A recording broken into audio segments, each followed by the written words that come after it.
Alors, voyons la réponse à la dernière question, la question 7. On vous dit, les signaux émis par la sonde Change E4 sont des signaux qui se déplacent à la vitesse de la lumière. Vitesse de la lumière dans le vide. Ils sont envoyés au satellite relais Kekiao, situé à 65 000 km de la sonde, qui les renvoie ensuite vers la Terre. Et on vous demande combien de temps mettent les signaux envoyés par la sonde Change E4 pour arriver jusqu'au satellite relais Kekiao, et il fallait arrondir le résultat au centième.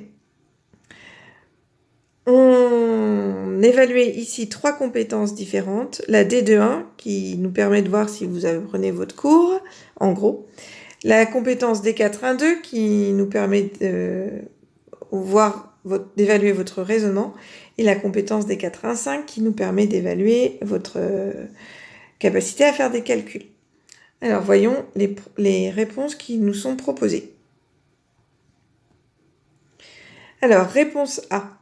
Pour calculer le temps de propagation, on utilise la formule T égale distance divisée par vitesse. Ça, c'est correct.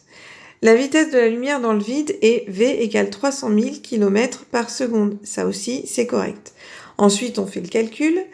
Donc, la distance, on l'a vu dans la formulation de la question, c'est 65 000 km divisé par la vitesse, 300 000 km par seconde. Au passage, on vérifie les unités.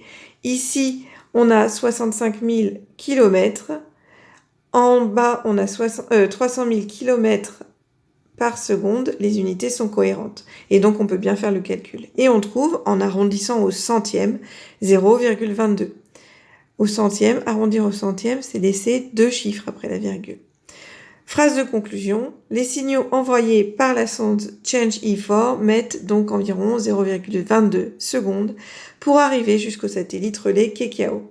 Cette réponse est correcte, elle est bien formulée, elle est complète, les unités sont cohérentes, c'est une réponse qui est totalement juste. Et c'est une réponse de ce type-là qu'on attendait. Voyons voir les 2 autres réponses. La réponse B, on nous fait le calcul directement. T égale 65 000 divisé par 340. Alors là, on voit que c'est faux parce que l'élève a pas mis la vitesse de la lumière ici, en bas, mais il a mis la vitesse du son. Donc, les signaux envoyés par la sonde se déplacent à la vitesse de la lumière, c'est bien dit. Donc, la vitesse de la lumière, c'est 300 000 km par seconde et non 340. Donc, ce calcul est faux, le résultat fatalement est aussi faux. En plus, l'élève continue son calcul, on ne sait pas trop pourquoi, en divisant par 60. Je suppose dans l'espoir d'être un peu plus cohérent sur les unités, ce qui n'est pas du tout correct. Et on obtient 3,19 et il nous dit les signaux envoyés par la sonde Change E4 mettent donc environ 3,19 heures. C'est complètement faux, pour arriver jusqu'au satellite relais Kekiao. Alors, la vitesse du son ici, 340, c'est 340 mètres par seconde. Donc, on a un temps qui est exprimé en secondes. Si on divise ce résultat par 60, on n'obtient pas des heures. Il faudrait diviser par 3600 pour obtenir des heures. Là, on obtiendrait des minutes, ce qui colle pas du coup avec l'unité qui est donnée dans la phrase de conclusion.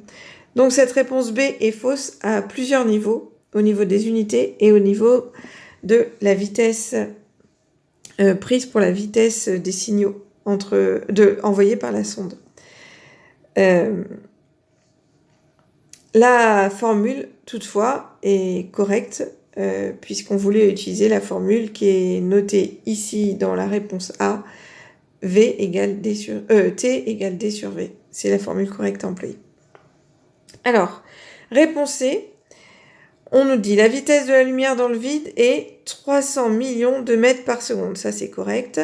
Ce qui fait 3 fois 10 puissance 8 mètres par seconde. Ça, c'est correct aussi. Et l'élève fait donc T égale 65 000 divisé par 300 millions. Et là, ça ne va pas.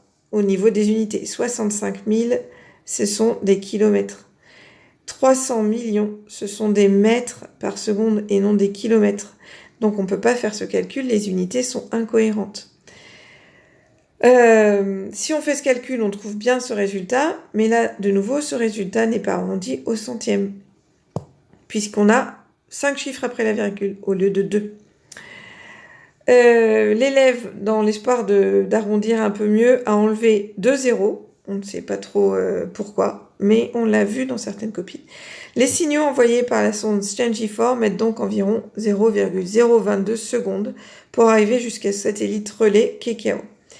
Alors, ce résultat donné ici ne correspond pas au résultat qu'on a eu à ce calcul.